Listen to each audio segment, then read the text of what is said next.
Okay, welcome back to what is, in essence, a special edition of our podcast/show. This is the Marty and Jaden show, but really, this episode in particular is unique in that it's going to be a spoiler version of the podcast that we did yesterday. So we're going to talk through a lot of the things from the first part of Way of Kings that we loved, but also connect to a lot of the rest of the Stormlight Archive, connect to Mistborn. If you've already read the books, this is going to be an awesome conversation about what we think is cool and why we think that Brandon Sanderson putting some interesting tidbits in there is especially entertaining. But if you haven't read the books yet, if you haven't read the rest of the first Way of Kings book, please, I would probably caution you not to watch this version. You can if you want to. If you're the book, like my wife, you read the last chapter of the book before you start. Did she do that with this book? She did. No! She's done that with every book she's read in the last year. Anyway, if that's you, go ahead. Like this video could be great for you. But otherwise, I would probably recommend just listening to the weekly podcast. I would recommend do not listen to this unless you've read the book. Jacob, I'm talking to you. Do not listen. Do not listen to this. You have been warned. You've been warned. So we're going to go through some of the most interesting things that we found while we read the first part. So what was something interesting that you thought was a spoiler foreshadowing that you like to connect to the rest of the book? I'm going to actually throw it back on you because you were telling me before this that there's a part of this book that apparently isn't clear to me right away about what's it will be. It will be. I want to hear it. Yeah. So when Shallan recollects the moment that her mother died, yes, she remembers her shard blade. Oh, during that same thought? Yes. She's holding a shard blade in her memory. That's huge. It's pivotal to the story. But you just don't know enough about shard blades. Interesting. She said she was holding a blade that could cut through stone like butter. Oh, dude, yeah. I do remember that. You can't be more of a spoiler than that. Like that, yeah. We're out the gate with probably the biggest spoiler in the entire series. Ooh, I don't know if it's the biggest spoiler in the entire series. The fact that... Okay, fine. Yeah, Tell me what's more of a spoiler. No, I'm not trying to say there's something more of a spoiler, but there's some big things that come up and everything. Yes. Okay. Yeah. Give me an example. But I want to continue with the Shallan thought because I thought this was fascinating as well. The same scene, her memory? Yeah. Well, actually, I think it was a little bit later. She talks about, she's like, I have all these things that I'm stressed about and stuff, and that secret that I'm hiding 10 heartbeats away. Again. Unbelievable, dude. Right there. And they've already talked about the 10 heartbeats thing in the Zeth scene. He says 10 heartbeats, and he counts them down in the Zeth scene, and then it forms out of the air, and there's dew on it or whatever, water. Interesting, man. Because they're huge spoilers, and now that I read that, I'm like, how did I miss that the first time? Yep. And it's funny though because I think I did catch that the first time that I read it, oh, she's got like that little blade thing, but I had no idea what that meant. How important it was or what it meant. It means so much, right? To not have been given one, but to be born with one or like to be connected to one means so much more than just having one or bonding one. Yes. And so another thing that I wanted to jump in, and this is just more of a comment, or a thought. Mm-hmm. So, Kalak. Yes. He's the one that's in the fourth book when they go to that huge tower and he's the judge and everything. That's Kalak? That's Kalak. Interesting. Yeah, and is that why he's so apathetic to everything? Maybe. That'd be so. The problem is you're gonna catch the fact that I'm a very average reader. I know. I had to look that up. I'm pretty sure, and I may have even gotten that wrong. I don't remember because I wasn't sure if it was Jezreel or. But if you looked it up, then I believe you. I'm pretty sure. It's hard to keep track of those names because I'll be honest. Right at the beginning in that first Herald scene, you miss a lot. You miss a ton. Wasn't even sure what an honor blade was. Yeah. You know? Like you understand that it cuts through stone, but other than that, you're pretty much in the dark. Oh yeah. Well, let me give you another one that relates to that fourth book that really connected for me. We talked about Thydakar. You'll hear this name appear in the books several times. Okay. And eventually we learn that Thydakar is the leader of the Ghostbloods. And yes, and Wit talks about him. Where is it mentioned though? In the first part, I totally missed that. It is. I caught it, dude. It's gonna blow your mind. Read it. Was right I'm here. ready. So I've got it. So this is right after Zeth kills the king, and he says, and he says, I expected you to come, between gasps, and he says, you can tell Thydakar that he's too late. No way. No way, dude. Unbelievable. So he was tracking the Ghostbloods, which would make sense. Yeah. And he expected the Ghostbloods But makes it even crazier because you know who Thydokar is. Yes. Brandon Sanderson has confirmed that this is Kelsier. Dang. And another... Wait, when did he confirm that? How did... the spoilers are spoiling me in this video. It's not in any of his other books or anything. It's not in anything you haven't read. Thydokar is Kelsier. Is Kelsier the leader? Thydokar's a bad guy. Dude, I know. It's just that whole like thing of, is it bad? But Kelsier like walks that line sometimes. He does walk that line. He tell you what, in Arcanum Unbounded, that stuff, he crosses that line. It is wild. What part specifically? When he kills the guy, he's like, well, I can take that for myself. Thank you very much. Which guy? The god. That's in Arcanum Unbounded, isn't it? He doesn't kill anyone, does he? He totally does. He does kill him. I do not remember this scene. Okay. Okay. We're spoiling each other now. Oh, no. We've read this scene. I just want to remember it. Like, are you talking There's about... the good and the bad gods, basically. Yeah. They protect heaven, and he's weak. He doesn't kill preservation. He usurps his power. Yeah, I think he just was given it. I don't know. I can't remember. Weird. We need to reread these books later. This will be another book. But I want to go back, though. Okay. One of the reasons why we know that Thydokar... The Thydokar thing still is a massive foreshadowing thing. Massive. That's cool. Really, really cool. And in the fourth book, one of the reasons why we know that... maybe it's not the fourth book. They call Thydokar... They describe him having scars up his arms. Yes. Yep. That makes more sense. Yep. And they also talk about how, like... I can't remember exactly what Wit says, but he says something about like beating up Thydokar last time he saw him, which would also be in Secret History, right? When he beats the crap out of him. He's like, what the heck?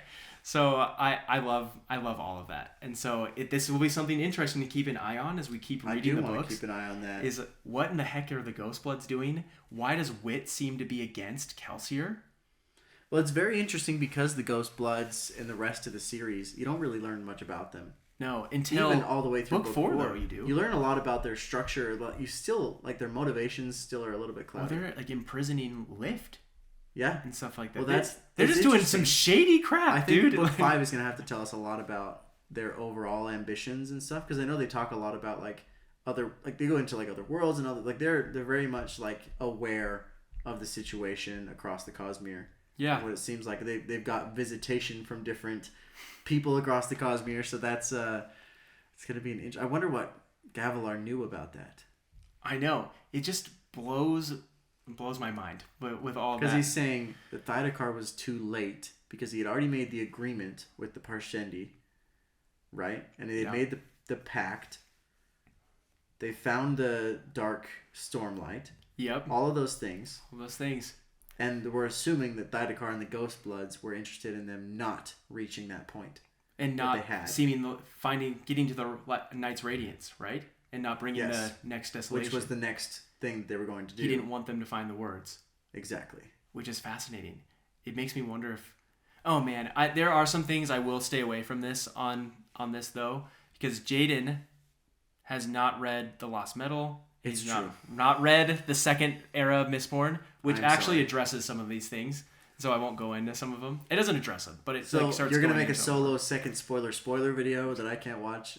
Maybe. No, but in the series, in our podcast series, the regular one, if you're watching this video and you haven't seen the actual podcast version of this, which we post just before this, definitely go back and watch it. Yep. But as part of that podcast goes throughout the year, we're gonna go through Alloy of Law. We'll probably go through Edge Dancer, Dawn Shard, like all the different books that encompass and go around the Stormlight Archive. So there'll be a lot of catching up, I think, for me personally, because I haven't read a lot of those books. But this will be a little bit more of our episode version, kind of shorter, these ones, to just almost have spoilers, but just connect things to the Cosmere. You know? Yep, connect to the Cosmere, connect to later books, things that we didn't notice before. Like another one that I saw in there that caught me off guard is in those opening scenes where they're talking about like 30 seconds before death or whatever. Yeah. One of them just totally threw me off. They're like, I see your healer over there. Why is he drawing my blood when a healer? Why is he taking my blood instead of giving me blood and life? And totally alluding to all these little clips at the beginning are coming from, what's his face? The hospitals? Yes, the hospitals. Taravangian? Yeah, it's coming from Taravangian killing these people on purpose to get that information. And the irony is, all that information and all that he's collecting, and he's selling that information in his library to Yasna to give her access so that he can support his hospitals. Oh gosh, dude. The irony is massive. Massive. There's one sick dude, like a sick old man. He is cunning. Yeah. My goodness. And something that we didn't cover in our other podcast, though. We almost did. I know. I forgot. I know. Well, this is a different thing. We didn't cover in our other podcast, but we should have, is talking about like non-Balat. He is one sicko. Yeah, he's like torturing the little crabs. Dude, I feel sick whenever I read those part. We should have brought that on the other podcast, but this is a little bonus content for you. It's almost like I didn't like it. Didn't like it at all. No, not a fan.